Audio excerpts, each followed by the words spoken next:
최순애 평론가님 안녕하세요. 네, 반갑습니다. 김찬희 부소장님 안녕하세요. 네, 안녕하세요. 네, 오늘은 이 서울시장 보궐선거 얘기부터 시작을 해보겠습니다. 역시 가장 큰 관심은 이 야권 후보의 단일화 문제였는데 일단 오세훈, 안철수, 오세훈 이 두 분이 이 자기 당 후보로 일단 후보 등록은 했고요. 근데 단일화에 합의를 했습니다. 이제 오늘 내일 여론조사가 실시가 되는데 일단 단일화되는 국면으로는 이 접어들었다 이렇게 볼 수 있겠죠? 최순애 평론가님? 네, 국적 합의를 했습니다. 지난 한 주 동안에 워낙 핑퐁이 있어서 좀 우려가 많이 됐는데 어쨌든 합의가 됐습니다. 그래서 예. 오늘 내일 여론조사를 해서 빠르면 내일 저녁이나 모레 아침에는 결과가 나올 것 같아요. 그래서 오세훈 후보가 일단은 100% 이제 무선 전화하는 거를 받아들였고, 또 안철수 후보가 이제 워낙 경쟁적 조사를 하자고 했는데 적합도 조사를 섞어서 하는 것도 받아들였고, 그래서 서로 한 번씩 양보를 해서 이제 합의가 된 건데, 문제는 이게 이제 후보 등록이 지나서 합의가 됐기 때문에 이제 각각 이제 안철수 후보, 오세훈 후보가 찍히면서 합의가 이게 단일화된 후보가 아닌 나머지 분은 이제 사퇴가 찍히게 되거든요. 투표 용지에. 네. 그래서 저는 이것이 야권의 어떤 상흔이다. 그러니까 약속 시간에 하지 못한 단일화에 대한 상흔이 저는 조금 좀 염려가 되는 측면이 있어요. 그 사퇴라고 찍히긴 하고 투표 장소에 공고가 된다 하더라도 예. 분명히 여기에 이제 어떤 도장을 찍는 분들이 계시거든요. 그러니까 사퇴했음에도 몰라서 찍는 경우도 있고 사퇴란 말을 보고도 어떤 경우에는 거기에 도장이 찍히는 경우가 있어서. 그러니까 2번 이 오세훈, 4번 안철수 이렇게 이제 일단은 투표용지 인쇄가 되는데 이제 후보가 단일화가 돼서 사퇴라면 사퇴한 후보란에 이제 사퇴라고 이게 찍힌다 이런 얘기죠. 예, 그렇죠. 그래서 그것이 저는 그 단일화를 약속을 지키지 못한 야권의 어떤 상흔이 될 거다. 그래서 거기에 일정 정도 저는 누수되는 표가 있을 거라고 보고. 네. 이번 선거가 이제 1대1 구도로 초박빙이 될 경우에 미세하나마 그것이 영향을 미치지 않을까라는 걱정이 좀 되고요. 두 번째로는 이제 이게 워낙 초박빙이고 또 이제 지난한 과정 속에 어떤 또 감정의 또 골이 깊은 터라 지지층 사이에서는 좀 이제 적극 선거 운동을 해줄지 이런 걱정도 좀 되기 때문에 어느 이제 단일화가 되지 못한 후보는 어쨌든 선대위원장을 하고 적극 운동을 한다 하더라도 그 밑에 있는 이제 지지층들은 사실 그렇지 않을 수 있거든요. 당내 경선이 오히려 감정의 골을 깊게 만들어서 본선보다는 그래서 본선의 어떤 운동이라든지 투표 참여라든지 이런 것이 좀 저조하게 될 가능성도 좀 있고 그다음에 이제 선거 이후에 이거는 굳이 오늘 이 자리에서 안 해도 되지만 네. 그래서 어쨌든 단일화된 건 잘 된 거지만 그런 어떤 우려되는 부분이 있어서 단일화 이후에 어쨌든 통합선대위 함께 뛰는 이 운동이 되게 중요하다라는 생각을 합니다. 최순애 평론가께서는 일단 후보 단일화에 합의를 했고 이 단일 후보가 누구로 되든 이제 결정이 될 텐데 투표용지에 이 두 명의 이름이 다 남아있는 부분들은 역시 아름다운 단일화를 내걸었던 당초 취지와는 좀 거리가 있다 이렇게 이제 지적을 해주셨는데 김찬희 부소장께서는 어떻게 보세요? 저는 단일화 자체가 갖는 그 무리한 그런 과정의 문제가 노정돼 있지 않나 이런 생각이 드는데요. 네. 특히 이제 국민들이 지난 며칠 동안 상황 논쟁을 보지 않았습니까?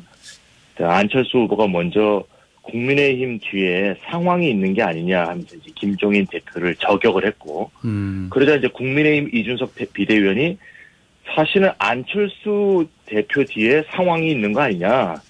안철수 후보의 그 와이프가 상황 아니냐 이렇게 대받았고. 이게 두 분 근데 사모님 이름이 또 같더라고요. 마침. 네, 그래서 안철수 후보가 다시 김종인 위원장 사모님이 제 아내 이름과 같은데 김종인 위원장 아내하고 제 아내를 착각한 거 아니냐. 이준석 비대위원이 자기 당 위원장을 디스한 건 아니냐. 곧 잘리시겠다. 이런 식으로 답하고 맨 끝에 그래서 김종인 대표가 안철수 후보 보고 정신이 이상한 사람 같다.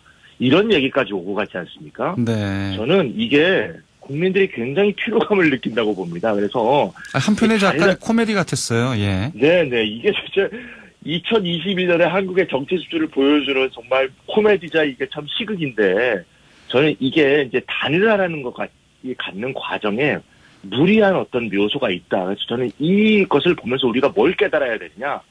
차제에 선거법을 좀 바꾸자. 네. 선거법을 프랑스식의 결선 투표제로 바꿔서 그냥 자기가 원하는 사람을 찍게 하는 거예요. 네. 그런 다음에 자연히 1등, 2등만 결선 투표에 나가게 하면 누가 2등이니 누가 3등이니 이렇게 복잡한 단일화 과정을 거칠 필요도 없고 누가 어떤 단일화 이 룰이 좋으니 나쁘니 누굴 집어넣니 많이 뭐 오전에 하느니 뭐 평일에 하느니 주말에 하느니 이런 것을 논쟁할 필요가 없지 않습니까? 그래서 네. 매번 선거할 때만 이런 피로감이라든가 비용이라든가 사회적 낭비를 치르지 말고 여야 합의로 최소한 결선 투표제는 좀 합의를 해서 다음에 선거부터는 이러지 않으면 좀 좋겠다 이런 생각이 듭니다. 네, 이 두 분의 얘기를 다 들어봐도 상당히 이제 야권 후보 단일화 과정이 좀 매끄럽진 못했다. 이 국민들에게 일정 부분 이 피로감을 안겨줬다 이런 생각이 드는데 최순애 평론가께서는 어떻게 보세요? 오히려 오세훈, 안철수 이 두 후보 간의 관계보다 이 안철수, 김종인, 안철수 두 분의 관계가 더 안 좋아 보입니다. 예, 그 부분도 사실 뭐 아까 말씀드린 상황 중에 하나긴 한데 네. 그래서 이제 그 화학적 결합이 가능하겠느냐. 예를 들어서 안철수 후보로 단일화가 되면 김종인 위원장이 어쨌든 이제 뭐 선거 운동을 해야 될 거 아니겠어요? 그렇죠. 근데 이제 며칠 전에 정신 나간 사람이라고 그랬는데 후보가 돼가지고 이 사람을 시장으로 뽑아주세요 하기가 되게 참 못한 상황 아니겠습니까? 국민들이 볼 때도 그렇고 듣기도 그렇고 뭐 정치인들이야 뭐 워낙 얼굴이 뭐 우리가 후후학 얘기하지만 얼굴이 두꺼우니까 그렇게 한다고 하지만 네. 이게 사실은 참 뭐 못 봐줄 상황이 되는 거죠. 그래서 저는 이것이 이제 그러니까 이번 이제 보궐선거 이후에 야권이 어떻게든 이제 결과에 따라서 재편이 될 텐데 그 부분에 대해서 저는 이게 참 걱정이 되는 상황이다라는 거를 뭐 아까 뭐 그 얘기는 굳이 안 드렸는데 네. 그 부분이에요. 그래서 저는 이 부분도 근데 지금 이제 김종인 위원장의 장점 중에 하나는 정치적 촉이 되게 좋다는 거 아니겠어요? 그리고 어제 방송 3사 여론조사에 의하면 오세훈 후보가 상당한 상승세고 초박빙이라서 이제 국민의힘 후보 오세훈 후보가 이제 단일화가 되면 이제 그 부분은 상쇄가 되는데 상쇄된다 하더라도 향후 이제 문제는 남는 거라서 그 부분은 네. 지금 현실적으로 어떻게 대안을 뭐라고 지적하기는 어렵고 아까 우리 김천희 부소장께서 말씀하신 대로 그런 그 지점에서의 문제점은 분명히 있지만 어쨌든 이게 정치 현실인 이상 현실이고 어쨌든 뭐 그 대선에 준하는 선거라고 하니 뭐 무조건 이겨야 되는 상황 속에서는 어쨌든 그 부분도 돌파해 나가야 된다. 만약에 안철수 후보가 됐을 경우엔 그것은 이제 각자 고민해야 될 문제이기도 하고 대승적 결단 내지는 이거를 했기 때문에 그에 맞는 결과를 내려면 그거는 뭐 어차피 밟고 지나가야 된다라는 생각을 합니다. 네. 아무튼 이게 참 여러 면에서 이 후보 단일화가 쉽지가 않은데 이 반대편 여당을 보면 그럼에도 불구하고 이 여론조사를 하면 야권 후보의 강세가 두드러지고요. 박영선 후보 입장에서는 상당히 곤혹스러울 수밖에 없을 것 같은데 그래서 그런지 이 정책 구상을 집중적으로 밝히면서 좀 차별화된 행보를 좀 보이고 있습니다. 김찬희 부소장님. 네, 특히 박영선 후보가 그 LH 사태 이후로 특별검사를 요구한다든가 네. 좀 강한 조치들을 많이 해서 오히려 여권 내에서도 상당히 부담을 느낄 정도의 강한 이제 정책적 공세를 이렇게 폈고요.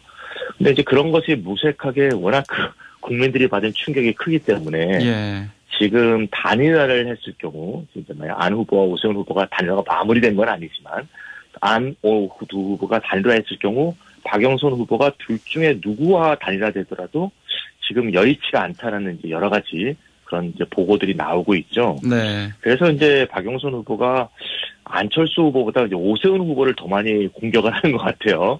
아무래도 예. 단일화가 좀 무산되면 그렇지 않았을 건데 지금 단일화 무산되기 좀 어렵게 된 상황이고 아무래도 단일화에 성공을 해서 양자 대결을 하더라도 안철수 후보보다 오세훈 후보가 좀 더 편하다고 봐서 오세훈 후보 공세를 좀 많이 핀다 그런 의견들도 좀 있습니다. 오세훈 후보가 상대하기가 좀 편한 후보라고 보는 특별한 이유가 있을까요? 아무래도 안철수 후보가 이제 청년층이라든가 중도층의 확장성이 좀 더 크지 않은가 이런 생각을 좀 하시는 것 같고 네. 오세훈 후보 개인은 좀 중도성 성향을 띠고 있긴 하지만 당 자체가 국민의힘이기 때문에 예. 국민의힘이 갖는 좀 이제 마이너스 효과가 좀 있기 때문에 아무래도 오세훈 후보가 더 편하기 때문에 오세훈 후보를 상대로 하기 위해서 그렇게 했다는 얘기도 있고요. 사실은 정반대 관측도 있는데 과거 2014년에 새정치민주연합 때 안철수 공동대표, 박영선 원내대표 이런 시절이 있지 않았습니까? 아, 그랬죠. 네네. 그래서 박영선 후보가 안철수 후보를 굉장히 잘한다.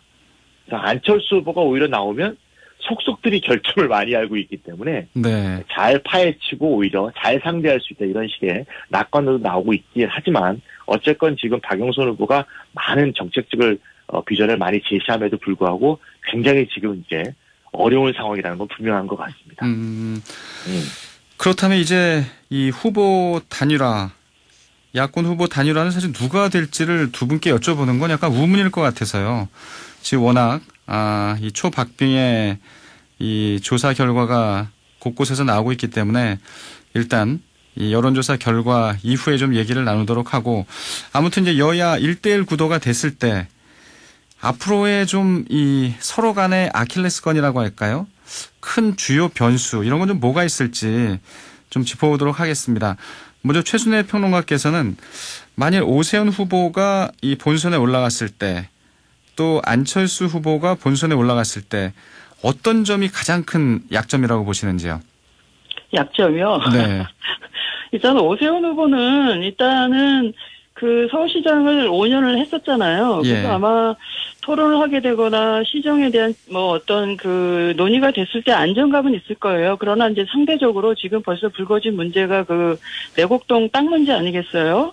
그 이제 그 쟁점은 이제 본인이 시장 시절에 보금자리 지구 선정 사업에 영향을 미쳤는지가 쟁점이고 그에 예. 따라서 이익을 얻었는지가 이제 쟁점인데 이제 그런 부분들이 여권에서 노리는 건 이 두 가지인 것 같아요. 지금 워낙 LH 그 의혹, 그 땅 투기 의혹으로 그 부동산에 관련한 국민들의 분노가 큰 상태에서 그 이제 그 분노를 이제 편승시키는 어떤 소재가 이제 오 후보한테 있게 된 거고 또 이제 그 전 정권에 대한 어떤 그 뭐 어떤 심판을 또 다시 부각시키는 여러 가지로 이제 양수 격장으로 오세훈 후보한테 그런 소재가 지금 이제 드러나 있는 상태고 뭐 일단은 뭐 팩트하고나 진실 공방은 있겠습니다만 그런 부분들이 이제 오 후보한테는 지금 이제 아킬레스건으로 작동이 될 것 같습니다. 그리고 네.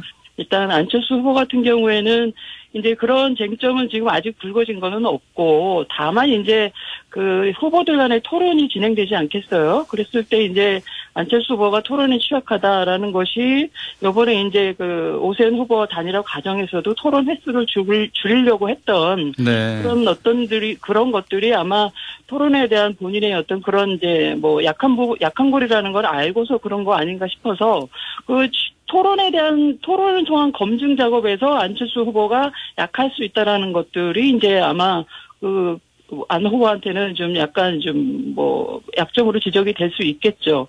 그다음에 이제 전체적으로 이제 공약 부분은 어쨌든 본인들이 공약들을 홍보를 하면 그거에 대한 이제 뭐 언론이나 국민들의 어떤 검증 작업이 진행될 거고 그거에 대한 뭐에 대한 판단보다는 아마 이게 워낙 그 여야 간에 또 이게 뭐 초박빙이 어떤 선거가 예상이 되는 터라서 어떤 후보가 실수하지 않고 어떤 후보가 약점이 덜하냐 이것도 되게 어떤 결정에 영향을 미칠 거라고 보거든요. 그래서 예. 아마 그 부분들이 집중적으로 아마 후보 간에 진영 간에 파고드는 쟁점이 아닐까 싶습니다. 그 오세훈 후보가 이 단일 후보가 돼서 본선에 올라갈 경우에는 역시 이 내곡동 땅 관련 문제가 이 쟁점화가 되면서 이 아킬레스건이 될 수 있고 안철수 후보는 뭐 뚜렷하게 보이진 않지만 이 토론이 약하다는 점, 이 점이 이제 좀 약점으로 판단된다 이런 얘기죠. 사실 과거에 이 열린민주당 김진애 후보 인터뷰할 때 얘기 들어보면 5분이면 안철수 후보를 KO시킬 수 있다 이렇게 얘기해서 사실은 이 토론에 대한 부분이 안 후보가 가장 큰 좀 아킬레스건이 아닌가 이런 생각도 해보게 되고요. 예. 그러면 그 민주당 박영선 후보는 워낙 지금 어려운 이 형국에서 이 선거를 치르고 있기 때문에 약점이라기보다는 어떤가요? 좀 박영선 후보의 전략. 예. 김찬희 부사장께서 좀 얘기를 해 주시죠. 네, 박영선 후보의 경우에는 이제 여당 후보인 것 자체가 컴플렉스죠. 그렇죠. 상황이. 예, 그래서 사실은 박영선 후보가 사실 후보 나올 때는 굉장히 고심을 많이 하지 않았습니까? 그래서 근데 이제 사실 1월 달에 출사표를 던질 때만 해도 사실 굉장히 낙관적인 정세였는데 이 LH 사태 이후로는 굉장히 좀 어려워진 상황인 것 같고 최근에 또 뭐 도쿄의 그 남편의 주택 문제가 불거지지 않았습니까? 네. 그래서 많은 국민들이 지금 이제 오세훈 후보는 내곡동, 그다음에 이제 박영선 후보는 도쿄 땅, 이 두 개를 갖고 또 이제 박형준 후보도 이제 말씀하실지 모르겠지만 LCT 이래 갖고 이제 부동산 문제 세 개가 이제 거론되지 않습니까? 네. 근데 저는 이 세 가지가 다 좀 거론되는 것 자체가 좀 웃기다라는 생각이 들어요. 왜 웃긴가 하면 다 이미 과거에 얘기가 됐던 것들이거든요. 오세훈 시장의 경우에는 11년 전 선거 나올 때 얘기가 됐던 거고 네. 이번에 새로 밝혀진 것은 물론 오세훈 후보가 공문서를 확인하지 못한 상태에서 2006년 노무현 정권 때 이미 국민임대주택에 지정되었다는 말이 좀 틀렸다는 걸 자기가 자의를 했죠. 네, 그런 적은 없고 뭐 검토만 됐고 지정은 안 됐다는 이런 새로운 사실이 나오긴 했지만 이미 한번 10년 전에 한번 다뤘던 얘기니까 좀 옛날 얘기거든요.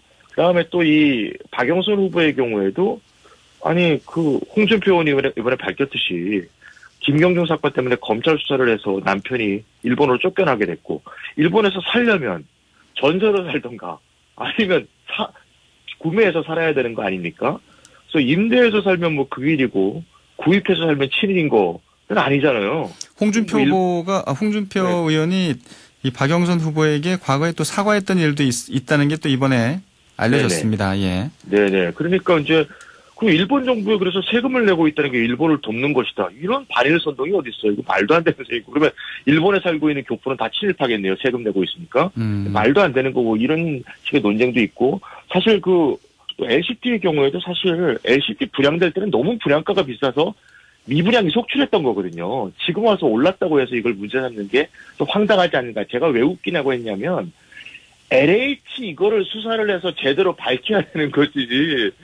이 세 명의 10년 전, 몇 년 전에 이미 다 거론됐던 부동산을 서로 다 끄집어내갖고 이전 투구를 하고 있는 것은 국민들이 보기에 굉장히 밉상이다, 전부 다.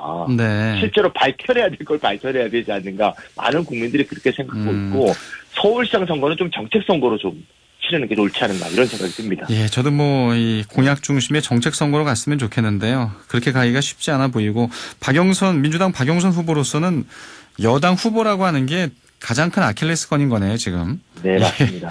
예. 근데 알겠습니다. 저는 박영선 후보에 대해서 네. 하나 좀 아쉬운 점이 이게 뭐 약점, 강점 뭐 이런 차원이 아니고 네. 약간 각도를 달리하면 박영선 후보가 어쨌든 민주당 후보긴 하지만 어떤 이슈에 대해서는 당과 차별에 대한 어떤 본인의 의견을 개진할 필요가 좀 있다고 생각해요. 박 후보만의 어떤 견해.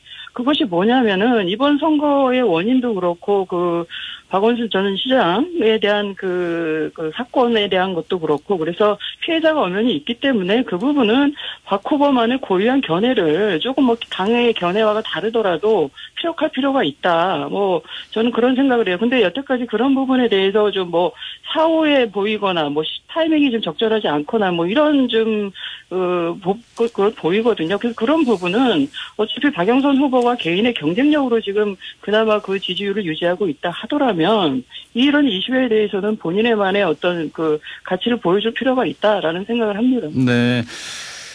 서울시장 얘기는 이 정도로 하고요.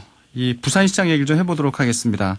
부산시장은 민주당 김영춘 후보 또 국민의힘 박형준 후보 예, 양자 대결 구도로 치러지고 있는데 이 부산의 민심 박형준 후보가 그래도 좀 여유 있는 형국처럼 보였는데 역시 이제 LCT 문제 이게 좀 튀어나오면서 향후 어떤 좀 변수가 될까 좀 궁금해하시는 분들이 많습니다. 예, 최순일 평론가께서는 이 부산시장 보궐선거 좀 어떻게 바라보세요? 일단 부산시장 선거 같은 경우는 야권 후보는 워낙 일찌감치 결정이 돼 있고 또 박형준 후보가 또 인지도가 되게 높잖아요. 물론 예. 이제 뭐 김영춘 후보도 인지도는 뭐 그에 못지 않다고는 봅니다만 일단 후보 결정이 일단 빨랐던 거에 대한 장점이 좀 있지 않나 싶어요. 그리고 이제 민주당 이제 김영춘 후보는 되게 늦게 이제 후보를 좀 결정이 된 터고, 그다음에 이제 그 가덕도 신공항은 이제 지금 나오는 여론조사에 의하면 특별히 이제 변별력을 주지 않는 것 같아요. 네. 지금 이제 여당이 특별법을 추진하긴 했지만, 세층 말하는 이제 어떤 그에 대한 효과, 이제 말하면 약발이 별로 먹히지 않는 것 같고, 왜냐하면 야당도 비록 이제 대구 쪽 의원들이 이렇게 참여하진 않았지만, 야당 부산 의원도 이제 법을 추진해가지고 가덕도 신공항을 추진하겠다고 했기 때문에, 그 부분에 대해서는 지역 주민들이 이제 크게 이 당이 낫다 저 당이 낫다 그러니까 후보가 낫다고 판단하는 것 같지는 않은데 아마 당세 자체가 이미 야당 쪽에 많이 기울어져 있는 거 아닌가라는 생각이 들거든요. 여론조사를 근거로 하면. 그래서 특히 이제 부울경 지역의 야당 지지세를 기반으로 이제 박형준 후보가 상당히 좀 앞서고 있는데 여당의 이제 김영춘 후보가 남은 기간 동안에 얼마나 따라잡을 수 있을지 이제 그런 상황인 거로 이제 보여집니다. 그렇기 때문에 이제 긍정적인 어떤 정책으로는 지금 변별력이 안 생기는 상황이니까 어떤 후보에 대한 이제 어떤 네거티브적인 공격 그것이 이제 LCT로 지금 불거진 거 아닌가 싶어요. 근데 LCT는 사실은 지난 대선에도 그렇고 지방선거 때도 그렇고 특검하자라는 얘기가 그때마다 나왔거든요. 때마다 후보들 간에. 지난 지방선거 때도 오거돈 시장이 그랬고 여당 그 당시에 이제 갑자기 이름이 생각이 안 나는데 그분도 그랬고 네, 그래서 알겠습니다. 그 특검을 요번에 할 수 있을지 안 할 수 있을지는 모르지만 이것도 이제 철지난 문제이긴 한데 이것이 얼마나 효과를 발휘할 수 있을지.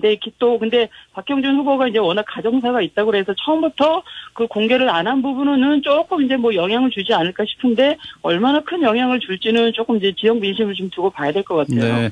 김찬희 부소장께 좀 여쭤보고 싶은 게 이번에 이제 서울시장, 부산시장 야당 후보들 보면 국민의힘입니다. 물론 오세훈, 박형준 다 이제 이른바 이제 MB 인사들이기 때문에 이 부분에 또 여당에서는 공세에 이 초점을 맞추고 있는 것 같습니다. 이 부분에 대해서는 어느 정도 효과가 있을 거라고 보시나요? 아무래도 이명박 정부 때 이제 4대강에 반대하는 환경단체하고 시민들을 이제 불법 사찰할 때 네. 박형준 후보가 이제 정무수석이나 청와대에 있었기 때문에 관련이 있지 않았냐 이런 게 이제 이번에 KBS에서 보도가 된 적이 있었죠. 예. 하지만 이제 문재인 정부 국정원장인 박지원 국정원장이 이제 증거를 확인하지 못했다라고 밝혀서 사실 좀 희미해졌어요. 힘이 없어졌어요. 그래서 이게 큰 영향을 못 미칠 것 같고 지금 MB 정부는 한참 옛날 얘기이기 때문에 예. 이게 대세에는 큰 영향을 미칠 것 같지 않습니다. 네. 최순애 평론가께서 어떻게 보세요? 그 부분을 이제 국정원에서 제기했다 국정원에서 갈무리한 거 아니에요? 네. 이게 결정적인 증거가 있어서 제기를 하면 괜찮은데 박형준 후보가 이미 본인은 이제 완강히 거부하고 있잖아요. 보고받은 적도 없고 관여한 적도 없다. 물론 이제 지시한 적도 없다는 거죠. 근데 그 부분을 뒤집을 만한 어떤 증거가 나와 있으면 이것이 어떤 문제가 될 텐데 지금 증거 부분이 지금 없는 상태이고 국정원에서 다시 이제 관계가 없다라고 이제 이렇게 덮었기 때문에 이 부분을 이제 계속 끌고 가기에는 좀 무리가 아닌가 하는 생각이 드네요. 예, 지금 이름이 생각이 안 나셨던 분이 서병수 전 시장이라고. 예, 9865님이 예, 조언해 주시네요. 예, 알겠습니다. 긍주의 정치 전망 여기까지 듣죠. 두 분 고맙습니다. 감사합니다. 네, 감사합니다. 김찬희 정치영재연구소 대한부소장 최순애 시사평론가였습니다.